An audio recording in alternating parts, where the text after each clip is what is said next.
کسی نے بھی تو مسجد کی دوڑ نہ لگائی.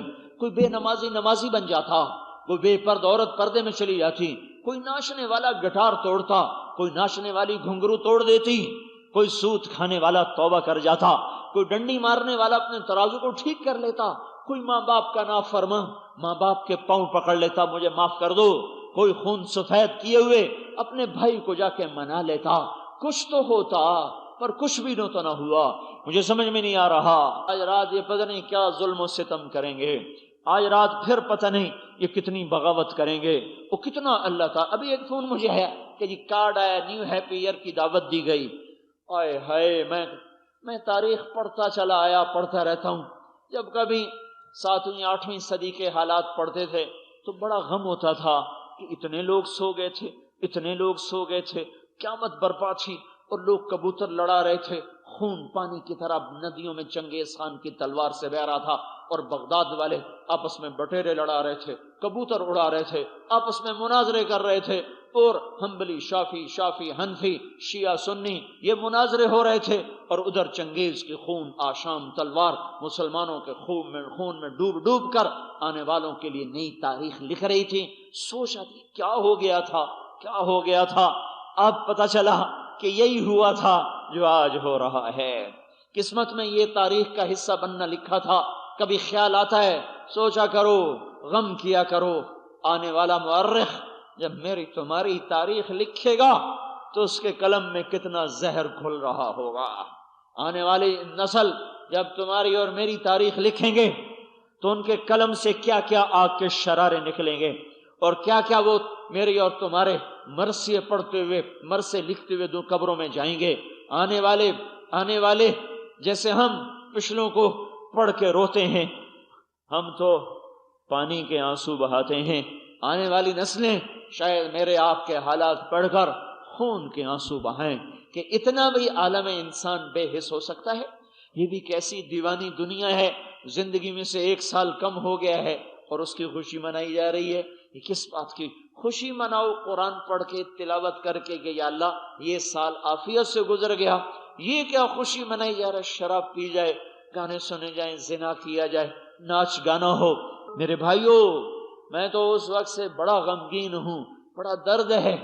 اور ایک درد اس کا ہے، ایک درد اس کا ہے کہ اتنی بڑی نشانی کو دیکھ کر کوئی تو توبہ پہ نہ آیا.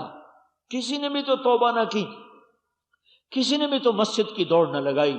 کوئی بے نمازی نمازی بن جاتا، کوئی بے پرد عورت پردے میں چلی جاتی، کوئی ناچنے والا گٹار توڑتا، کوئی ناچنے والی گھنگرو توڑ دیتی، کوئی سود کھانے والا توبہ کر جاتا، کوئی ڈنڈی مارنے والا اپنے ترازو کو ٹھیک کر لیتا، کوئی ماں باپ کا نافرمان ماں باپ کے پاؤں پکڑ لیتا مجھے معاف کر دو، کوئی خون سفید کیے ہوئے اپنے بھائی کو جا کے منا لیتا. کچھ تو ہوتا پر کچھ بھی تو نہ ہوا. مجھے سمجھ میں نہیں آ رہا. تو بھائیو، تم تک تو میری بات پہنچ رہی ہے، تم تو توبہ کرو. میں تو پچھلے 10 سال سے کہہ رہا ہوں بھائیو توبہ کرو، توبہ کرو، توبہ کرو. 20 سال سے میں یہ حدیث سنا رہا ہوں. آج سے 20 سال پہلے میں نے یہ حدیث پڑھی تھی، اس دن سے میں اس کو سنا رہا ہوں. سمندر اجازت مانگتا ہے، زمین پوچھتی ہے، آسمان کے فرشتے پوچھتے ہیں یا اللہ کہہ دے ہم اتر جائیں، کہہ دے. یہ اللہ ہے جو اللہ کاموں کو روکے ہوئے ہے، اور اللہ تھامے ہوئے. تھوڑا سا ڈھیلا کیا، بپھرا ہوا پانی کتنوں کو بہا کے لے گیا. نافرمانوں کی نحوست میں معصوم کلیاں، معصوم بچے بھی ماؤں کی گود سے بہتے چلے گئے. اس کے بعد بھی اگر ہم توبہ نہ کریں تو بھائیو کون سا ایسا اور تازیانہ چاہیے جس کی وجہ سے توبہ کی جائے؟ تو تم تو یہاں سے توبہ کر کے اٹھو اور اپنے اللہ کو منانے کی نیت کر کے اٹھو. جہاں تک کہہ سکتے ہو اوروں سے بھی کہو بھائی توبہ کرو. اور آج رات جتنے گناہ ہوں گے، آج رات سو نہیں، آج رات جاگ کے گزارو. اللہ کے سامنے سجدوں میں سر رکھو کہ اے میرے رب، ہمارے ذمہ تھا اپنی نسل کو سمجھانا، ہم نہ سمجھا سکے، ہمیں معاف کر دے. دیکھو میرا مزاج یہ نہیں ہے کہ میں کہوں ان سے نفرت کرو، یہ میرا نہیں، یہ اسلام کا حکم ہے نافرمان سے نفرت نہ کرو، اس کی نافرمانی سے نفرت کرو، گناہگار سے نفرت نہ کرو، اس کے گناہ سے نفرت کرو، سود کھانے والے سے نفرت نہ کرو، اس کے سود کھانے سے نفرت کرو، گانے والے سے نفرت نہ کرو، اس کے نغمے اس کی موسیقی سے نفرت کرو، زانی سے نفرت نہ ہو، اس کی پلیدی سے نفرت کرو۔ ہمیں یہ حکم دیا گیا ہے کیونکہ کسی کو حقیر سمجھنا بھی کبیرہ گناہ ہے، تو ایک وہ کر رہا ہے ایک میں کر رہا ہوں، پھر تو ہم دونوں ہی مجرم ہو گئے۔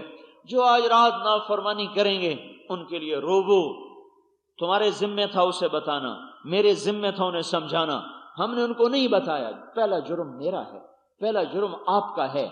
یہ لوگ جو آپ مسجد میں آتے ہو، یہ جو ممبر پہ بیٹھنے والے ہیں، پہلا قصور ان ممبر والوں کا ہے، دوسرا تمہارا ہے جو مسجد میں آنے والے ہو کہ ہم نے ان کو کیوں نہ سمجھایا۔ پھر وہ مجرم ہیں، ان کو تو کسی نے بتایا ہی نہیں، انہوں نے سمجھا شاید یہی سال منانا، ناچنا گانا، شاید اسی میں لذت ہے، شاید یہی زندگی ہے، شاید اسی کا نام خوشیاں ہیں۔ میرے رب کی قسم، کبھی نافرمانی میں بھی کوئی خوش ہوا؟ کبھی کانٹوں پہ لیٹ کر بھی کسی کو نیند آئی؟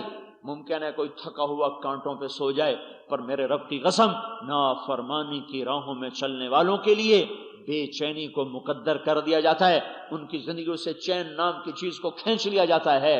ان کے لیے روو، آج پوری دنیا میں بڑی نافرمانی ہوگی، بڑی نافرمانی ہوگی، اس کا ازالہ کرو، کہیں اس کی وجہ سے ہم پر کوئی عذاب نہ آئے، کوئی اللہ کی آفت نہ آئے، کوئی گرفت نہ آئے۔ تو ہم کچھ نہیں کر سکتے، جیسے بچہ بے بس ہوتا ہے نا، وہ رونے بیٹھ جاتا ہے۔ تو تم بھی آج روو آج اپنے اللہ کے سامنے کہ یا اللہ، تیرا کھا کے تیرے بندے، تیری دی ہوئی زندگی، تیرا گزروایا ہوا سال، تیری لائی ہوئی لیل و نہار، تیری گزروائی ہوئی صبح اور شامیں، تیرے دیے ہوئے موسم، تیری دی ہوئی رتیں، تیرے دیے ہوئے پھول کلیوں سے انہوں نے نفع اٹھا کر آج کیا ظلم کیا، بجائے اس کے کہ تیرے شکر میں سجدوں میں سر رکھتے، یہ ناچنے لگ گئے، گانے لگ گئے، زنا میں لگ گئے۔ یا اللہ تو ہمیں معاف کر دے، ہم نے ان کو نہیں سمجھایا، یا اللہ ہمارا قصور ہے۔ یہ میں تکلفاً نہیں کہہ رہا ہوں، میں آپ کو دل کے صدمے سے کہہ، نافرمانوں کو گالیاں دینا کون سا مشکل؟ یہ تو دیکھو، اگر یہ اس نافرمانی میں مر گئے تو یہ کہاں جا کے گرے؟ وہ خوفناک آگ ہے، بھڑکتی ہوئی سانپوں کی پھنکار ہے۔ دوزخ کا ایک سانپ زمین پہ پھونک مار دے، 7 بر اعظم کا سبزہ جل کے راکھ ہو جائے۔ یہ ان سانپوں کے منہ میں جا گرے، خوفناک فرشتوں کے عذاب میں جا پھنسے۔ ہمارے نبی نے دیکھا معراج میں ایک تندور ہے بہت بڑا، اس میں ننگے مرد ننگی عورتیں ہیں جن کو خوفناک آگ جھنجھوڑ رہی ہے، اور ان کی چیخ و پکار ہے، پھر آگ کے شعلے اٹھتے ہیں، وہ ان شعلوں پر ایسے اٹھتے چلے جاتے ہیں اور اس گڑھے کے کنارے تک آ جاتے ہیں۔ ان کی چیخیں ہیں، دہائیاں ہیں، صدائیں ہیں، پھر ایک دم آگ نیچے بیٹھتی ہے، ویسے بل کھاتے ہوئے جا کر سیدھے ان انگاروں میں دھس جاتے ہیں، پھر ان کی چیخ و پکار ہے۔ آپ نے جبریل سے پوچھا یہ کون لوگ ہیں؟ کہا یہ زانی مرد اور زانی عورتیں ہیں۔ پھر آپ نے دیکھا ایک آدمی کا پیٹ گنبد کی طرح، اس کے پیٹ کے اندر سانپ گھسے ہوئے ہیں، اس کو اندر سے ڈس رہے ہیں۔ آپ نے کہا یہ کون ہے؟ کہا یہ سود خور ہے، سود کھانے والا ہے۔ نفرت نہ کرو، محبت نہیں کر سکتے ہو تو نفرت بھی نہ کرو، رو نہیں سکتے ہو، دعا نہیں کر سکتے تو بد دعا نہ کرنا، حضور کے امتی ہیں، بد دعا نہ کرنا، دعا کرنا، یا اللہ ان کو ہدایت دے دے، یا اللہ ان کو صحیح رخ عطا فرما دے۔ ان کو نہیں سمجھا سکے، آج وہ ناچیں گے تم روو، وہ گائیں گے تم قرآن پڑھو، وہ نافرمانی کے جام لٹائیں گے تم دھرتی کو آنسوؤں کے جام پلاؤ، شاید یہ برابر سرابر ہو جائے تو تمہارے چند آنسو اس دھرتی پہ گرے ہوئے اللہ کے غصے کو ٹھنڈا کر دیں۔ تو اپنے اللہ کو مناؤ کہ یا اللہ ہمیں بھی معاف کر دے اور ان کو بھی معاف کر دے۔ ہاں، رونے کا دن ہے، رونے کا وقت ہے، آج رونے کی رات ہے، آج سونے کی نہیں ہے، آج جاگنے کی رات ہے۔ کچھ نہیں کر سکتے ہو تو بیٹھ کے ہائے ہائے کرتے رہو کہ یا اللہ تو معاف کر دے، تو کتنا کریم ہے مولا. ہمارا تو بیٹا نافرمانی کرے گھر سے نکال دیتے ہیں. نہیں نکالتے. نکل جاؤ، آگ کر دو. زمین آسمان کا شہنشاہ میں کیا تھا. هل اتى على الانسان حين من الدهر لم يكن شيئا مذكورا. میں تو زیرو تھا، زیرو، کچھ نہیں تھا، میں کچھ نہیں تھا. اس کا باغی بن جاؤں. سبحان. اور پھر وہ مہلت دے، پھر وہ انتظار کرے، پھر وہ معاف کرے. شکر ادا کرو اللہ کا، اور شکر ادا کرو محمد مصطفیٰ صلی اللہ علیہ وسلم کا، جن کے آنسو آج اللہ کے عذاب کے بیچ میں حائل ہو جاتے ہیں. دیکھتے نہیں دبئی میں کیا ہو رہا ہے، ابو ظبی میں کیا ہو رہا ہے. دعا دو، دعا دو اس محبوب مصطفیٰ صلی اللہ علیہ وسلم کو، جس کی دعاؤں نے اللہ کے عذاب کے بیچ میں آ کر رکاوٹ کھڑی کر دی. اگر اللہ کو منا کے نہ گئے ہوتے آج ہم تہس نہس ہو چکے ہوتے.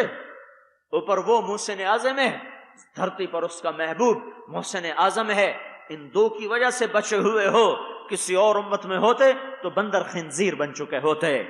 اس نے رو رو کے رب کو منایا، یا اللہ میری امت کو بندر خنزیر، میری امت کو بالکل ہلاک نہ کر دینا.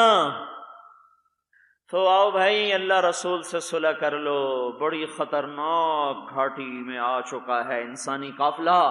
موسم خراب ہو چکا ہے، تیور زمین آسمان کے بدلے بدلے نظر آتے ہیں.